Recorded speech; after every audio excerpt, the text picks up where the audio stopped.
எல்லாம் வல்ல ஏக இறைவனின் அன்பும் அருளும் அகிலத்திற்கு ஒரு அருட்கொடையாக வழங்கப்பட்ட அன்னலம் பெருமகனார் நபிகள் நாயகம் ஸல்லல்லாஹு அலைஹி வஸல்லம் அவர்களின் மீது அவர்களின் வாழ்க்கை வழிகாட்டுதல்களை தங்களால் இயன்றளவு பின்பற்றி வாழ்ந்து மறைந்த நபி தோழர்கள் மீதும் நபி தோழியர்கள் மீதும் அல்லாஹ்வும் அல்லாஹ்வுடைய தூதரும் காட்டி தந்த அடிப்படையில் இந்த ஜும்மா தொழுகையை நிறைவு செய்வதற்காக இங்கே குழுமி இருக்கக்கூடிய நம்மவர்கள் அனைவர்கள் மீதும் என்றென்றும் நின்று நிலவட்டுமாக.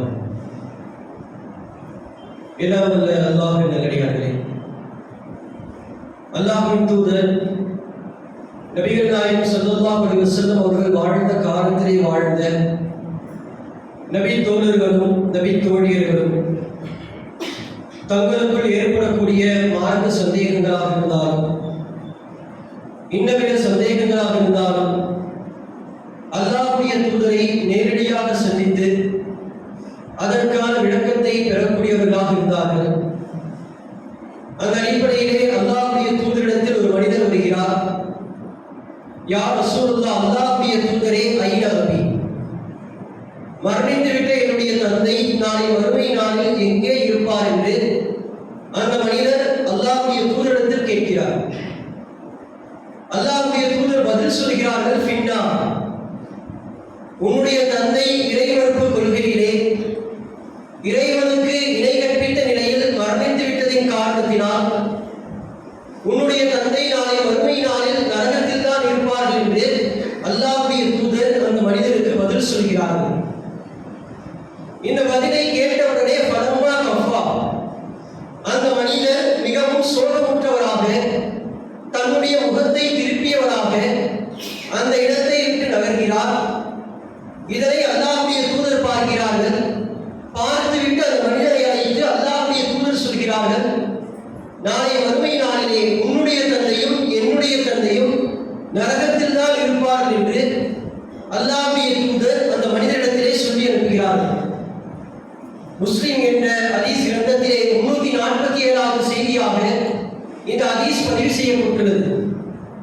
மிகவும் சிறிய செய்தியாக இருந்தாலும் மார்க்கத்தின் அடிப்படையை மிக ஆழமாக பதிவு செய்யக்கூடிய செய்தியாக இந்த ஹதீஸ் விளங்குகின்றது. அல்லாஹ்வுடைய தூதர் நபிகள் நாயகம் ஸல்லல்லாஹு அலைஹி வஸல்லம் அவர்களை குறித்து அல்லாஹ் ரப்பல் ஆலமீன் திருமறை குர்ஆனில் பல்வேறு இடங்களில் கூறுகின்றான். வமா அர்ஸல்னாக இல்லா காஃபத்தல் லின்னாஸ், மனிதர்கள் முழுமைக்கும் உம்மை நாம் தூதராக அனுப்பியிருக்கின்றோம்.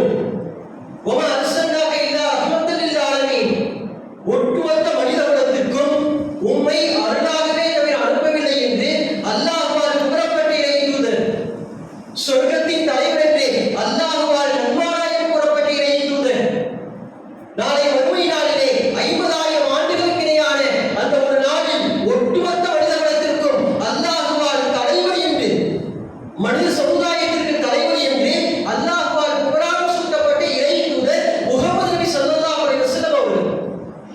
அப்படிப்பட்ட இறை தூதருடைய தந்தை இறைமறுப்பு கொள்கையிலே இறைவனுக்கு இணை கற்பித்த நிலையிலே மரணித்ததின் காரணத்தினால் அவரும் கூட நாளை மறுமை நாளில் நரகத்திற்குத்தான் செல்வார்கள் என்ற இஸ்லாத்தினுடைய அடிப்படையை அல்லாஹ்வுடைய தூதர் அழுத்தம் திருத்தமாக ஒட்டுமொத்த மனித சமூகத்திற்கு பதிவு செய்கிறார்கள்.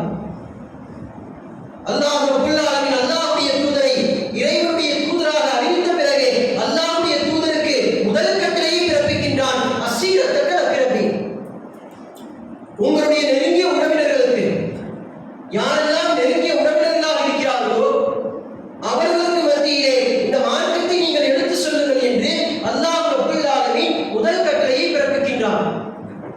அல்லாஹ்வுடைய தூதர் ஒவ்வொரு நெருங்கிய உறவினராக சந்திக்கிறார்கள். யாரெல்லாம் தனக்கு நெருக்கமான உறவுகளாக இருக்கிறார்களோ ஒவ்வொரு உறவாக அல்லாஹ்வுடைய தூதர் சந்திக்கிறார்கள். யா மக்ஷர குரைஷ், குரைஷிகளே, இஸ்ஸலமு அன்ஃபுஸக்கும், உங்களை நீங்களே காத்துக் கொள்ளுங்கள். லா உக்னி அன்கும் மினல்லாஹி ஷைஆ, நாளை மறுமை நாளில் அல்லாஹ்விடத்தில் என்னால் உங்களுக்கு எதையும் செய்ய முடியாது.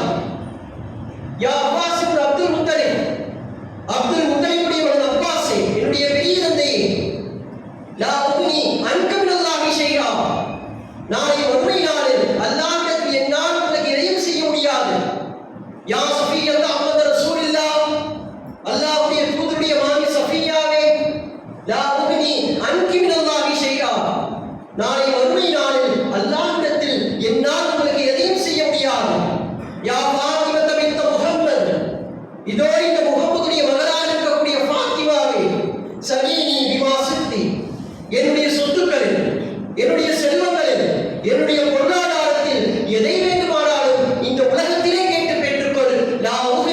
அன்கி மினல்லாஹி ஷைஆ, அல்லாஹ்வுடைய தூதருடைய மகள் என்ற ஒரே ஒரு காரணத்திற்காக என்னுடைய பாசம் இருந்தவர்கள், என்னுடைய ஈரல் குறை என்று சொல்லக்கூடிய அளவிற்கு பாசம் நிறைந்த என்னுடைய மகள் என்ற ஒரே ஒரு காரணத்திற்காக நாளை வறுமை நாளிலே அல்லாஹ்விடத்தில் என்னால் உங்களுக்கு எதையும் செய்ய முடியாது என்று அல்லாஹ்வுடைய தூதர் தன்னுடைய நெருங்கிய உறவினர்களுக்கு மத்தியிலே இந்த மார்க்கத்தை அல்லாஹ் ரப்பல் ஆலமீன் எப்படி சொன்னாரோ அப்படிப்பட்ட மார்க்கத்தை எடுத்து சொல்கிறார்கள்.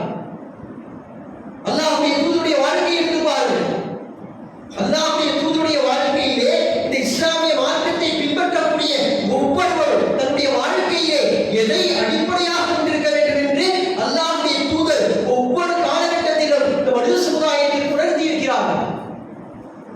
அல்லாஹ்வுடைய தூதர் நபிகள் நாயகம் ஸல்லல்லாஹு அலைஹி வஸல்லம் பெரிய தந்தை அபூ தாலிப், அல்லாஹ்வுடைய தூதருடைய தாயும் தந்தையும் மரணித்து விட்ட பிறகு அல்லாஹ்வுடைய தூதரை எடுத்து வளர்த்தக்கூடிய ஒரு பொறுப்பை ஏற்றுக் கொள்கிறார். அல்லாஹ்வுடைய தூதரை எடுத்து வளர்த்தாங்க. அல்லாஹ்வுடைய தூதர் அந்த மக்கமா நகரிலே ஒரு மிகப்பெரிய வியாபாரியாக, ஒரு மிகப்பெரும் செல்வந்தராக உருவாக்குவதற்கு அல்லாஹ்வுடைய தூதருடைய பெரிய தந்தை அபூ தாலிப் தான் முக்கிய காரணமாக இருக்கிறார்கள். அது மட்டுமல்லாமல் அல்லாஹ்வுடைய தூதர் மக்கமா நகரிலே 13 ஆண்டு காலம் பிரச்சாரம் செய்கிறார்கள். மதீனாவிலே 10 ஆண்டு காலம், மக்காவில் 13 ஆண்டு காலம் என்று சொல்லி 23 ஆண்டு காலம் அல்லாஹ்வுடைய தூதர் இந்த மார்க்கத்தை அந்த மக்களுக்கு மத்தியிலே எத்தி வைக்கிறார்கள்.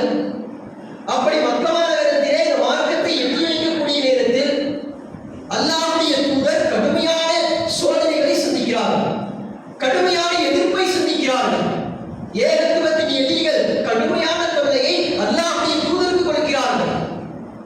எந்த அளவுக்கு என்றால் அல்லாஹ்வுடைய தூதர் காபா ஆலயத்திலே தொழுது கொண்டிருக்கிறார்கள். அப்படி தொழுது கொண்டிருக்கக்கூடிய நேரத்திலே அல்லாஹ்வுடைய தூதர் சஜ்தாவிலே இருக்கக்கூடிய நேரத்தில் ஒட்டகத்துடைய மலக்குடலை அல்லாஹ்வுடைய தூதரின் மீது வீசியவர்களாக அல்லாஹ்வுடைய தூதரை கிண்டல் செய்து கொண்டிருக்கிறார்கள். அல்லாஹ்வுடைய தூதரால் வணக்க வழிபாடுகளை செய்ய முடியவில்லை, இந்த ஏகத்துவ பிரச்சாரத்தை செய்ய முடியவில்லை. கடுமையான நெருக்கடி. அப்படிப்பட்ட நெருக்கடியான காலகட்டங்கள் எல்லாம் அல்லாஹ்வுடைய தூதருடைய பெரிய தந்தை அபூ தாலிப் அல்லாஹ்வுடைய தூதருக்கு பக்கபலமாக இருக்கிறார். அல்லாஹ்வுடைய தூதரை ஏகத்துவத்தின் எதிரிகள் மக்கத்து காபிர்கள் ஏசினால் பேசினால் அபூ தாலிப் முன்னாடி வந்து நிற்பார். அபூ தாலிப் அல்லாஹ்வுடைய தூதருக்காக ஒரு அடி முன்னால் வைத்தால் ஏகத்துவத்தின் எதிரிகள் 10 அடி பின்னால் சென்று விடுவார்கள். அபூ தாலிபை பார்த்தால் அவர்கள் மரியாதை கலந்த பயம் உள்ளவர்களாக இருந்தார்கள். அந்த குறைஷி குலத்திலே மிகப்பெரிய தலைவராக இருந்தார், வயது முதிர்ந்தவர். அப்படிப்பட்ட சூழ்நிலையிலே அபூ தாலிப் ஒரு விஷயத்துக்கு வந்து நிற்கிறார்கள் என்றால் அந்த மக்கத்து காபிர்கள் சற்று பின்னால் தள்ளி செல்லக்கூடியவர்களாக இருந்தார்கள். ஆனாலும் கூட அபூ தாலிப் இஸ்லாத்தை ஏற்றுக்கொள்ளவில்லை. அல்லாஹ்வுடைய தூதருக்கு பாதுகாப்பாளராக இருக்காங்க. அல்லாஹ்வுடைய தூதர் மார்க்கத்தை எடுத்து சொல்லக்கூடிய நேரத்தில் அல்லாஹ்வுடைய தூதருக்கு பக்கபலமாக இருக்கிறார்கள். இஸ்லாத்துடைய ஆதரவாளர் என்ற நிலையிலே இருக்கிறார். ஆனால் இஸ்லாத்தை எதிர்க்க மாட்டார். அப்படிப்பட்ட நிலையில் தான் அபூ தாலிப் இருக்காரு. அல்லாஹ்வுடைய தூதர் தன்னுடைய பெரிய தந்தைக்கு இந்த மார்க்கத்தை நோக்கி வந்துவிடுங்கள் என்று திரும்ப திரும்ப அல்லாஹ்வுடைய தூதர் அறிவுரை சொல்கிறார்கள். எந்த அளவிற்கு என்றால் அபூ தாலிப் மரண தருவாயிலே இருக்கிறார். அப்ப அந்த நேரத்தில் அல்லாஹ்வுடைய தூதர் வந்து சொல்றாங்க, இந்த நேரத்திலாவது வணக்கத்திற்கு தகுதியானவர் அல்லாஹ் ஒருவனை தவிர யாரும் இல்லை என்கின்ற ஏகத்துவ சங்கடான வணக்கத்தை இப்பொழுதாவது நீங்கள் ஏற்றுக்கொள்ளுங்கள். நான் நாளை வறுமை நாளில் அல்லாஹ்விடத்தில் உங்களுக்காக, அல்லாஹ்விடத்திலே நான் உங்களுக்காக பரிந்து பேசுகிறேன் என்று அல்லாஹ்வுடைய தூதர் தன்னுடைய பெரிய தந்தையத்திலே கெஞ்சுகிறார், கதறுகிறார், கண்ணீர் வடிக்கிறார். அபூ தாலிபை சுற்றி அந்த மக்கத்து காபிர்கள் எல்லாம் இருக்கிறார்கள். அல்லாஹ்வுடைய அபூ தாலிபிட்டே அந்த மக்கத்து காபிரான அபூ ஜஹல் சொல்கிறான், நம்முடைய முன்னோர்கள் எந்த மார்க்கத்தில் இருந்தார்களோ அந்த மார்க்கத்தை விட்டு முகமது சொல்லக்கூடிய இந்த மார்க்கத்தை நோக்கி நீங்கள் சாய்ந்து விடுவீர்களா என்று அபூ ஜஹல் அபூ தாலிபிடத்திலே கேட்கிறார். ஒரு கட்டத்திலே அபூ தாலிப் சொல்கிறார், என்னுடைய தந்தை அப்துல் முத்தலிப் எந்த மார்க்கத்தில் மரணித்தாரோ அந்த மார்க்கத்தில் நான் மரணத்தை தருகிறேன் என்று சொல்லி அபூ தாலிப் மரணத்தை தருகிறார். அல்லாஹ்வுடைய தூதர் பார்க்கிறார், என்னுடைய பெரிய தந்தை எனக்காக